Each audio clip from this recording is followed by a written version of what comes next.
chosen, and before I start my presentation, I would like to have a quick thank you to Professor Street, Peterson, Professor Coulter, Goodjohn, and Carrie Fegan for all your suggestions and help throughout this entire year. The title of my manuscript is Norma Loquendi, and I learned about this phrase from my philosophy of language class. And as I read this poem in Professor Coulter's class, he explained that Norma means norms, and Loquendi is where our word loquacious comes from. This project started brewing in my mind in my 11th grade English class when we read Into the Wild by Jon Krakauer. That was the book that led me to go to Alaska after my sophomore year here. There I took pictures, and those images are woven through the language in a lot of my poems, this manuscript. One of my main ideas for this project started after reading Spell of the Sensuous by David Abram. In Abram's chapter called The Flesh of the Language, he discusses the nature of where language comes from and how it is a part of the environment. He says the enigmatic nature of language echoes and prolongs unto the invisible, the wild, interpenetrating, interdependent nature of the sensible landscape. My idea is to talk about how we as a species are separated from where we originally started from in nature. We are all animals. We act like we are completely different from the world around us. We can solve our environment's issues and sickness if we can just communicate better with ourselves and with the landscape. Robertson Jeffers said, quote, "A little too abstract, a little too wise, it is time for us to kiss the earth again." I would like to dedicate this reading to my friend Hallie Smith.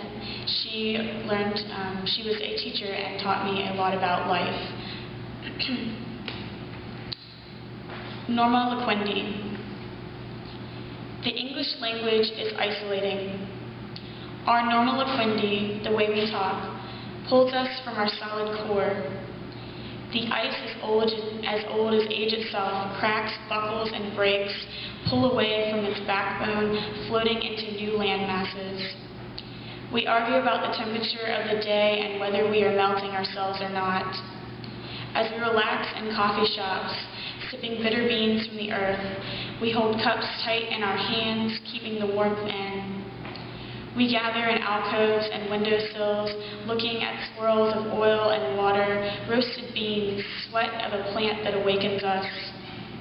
The snow melts off the trees and washes the streets, mixing with salt and sleet, while we sit discussing about the adventures of our spring and warm promises ahead.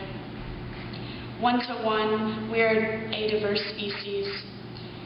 We talk to ourselves, mocking what others say, while the best mocker, meaning the bird, claws the maple outside the window and sings sweetly the same song as the crow, which cries like a sorrowful soul that has isolated itself from the rest of the world, hoping to relearn the native language, not through talking, but by drinking truth through the landscape.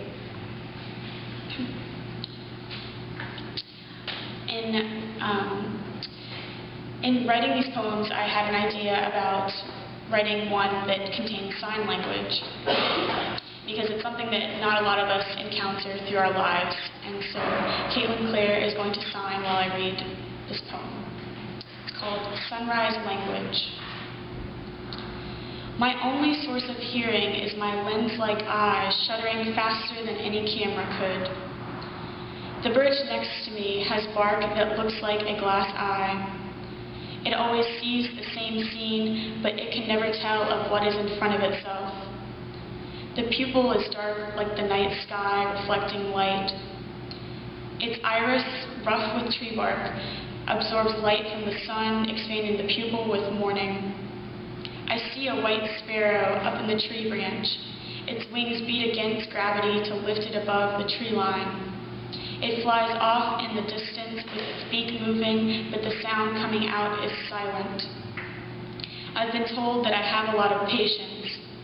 Patient like a praying mantis, camouflaged in the grass, I watch the world around me. I cannot speak of what I hear, only what I see. I feel the wind blow past me and see the leaves fall, but in the hearing world, no one can tell me why there are signs and nothing is being done. The signs are here. The temperatures are changing, the waters are full of trash, toxic chemicals, and silence.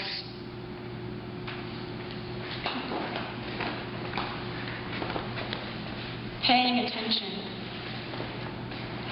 How much will it cost? I've got well, it doesn't matter. I've got enough to pay her off for at least until the next day or two. 1 million, no problem. I'll have it to you by 5 o'clock tonight. We need more factories so that I can pay her off. Go and get the drills out. We need oil to refine faster. I need the money now. She needs to be paid by 5. Sure, Miss Attention, you'll have your money by 6, I promise. It's just taking more time than I expected. What do you mean it's not the money you want? I don't understand.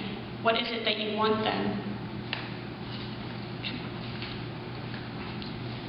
I also wanted to have a poem in my manuscript that was in a way some sort of a meditation or like a prayer.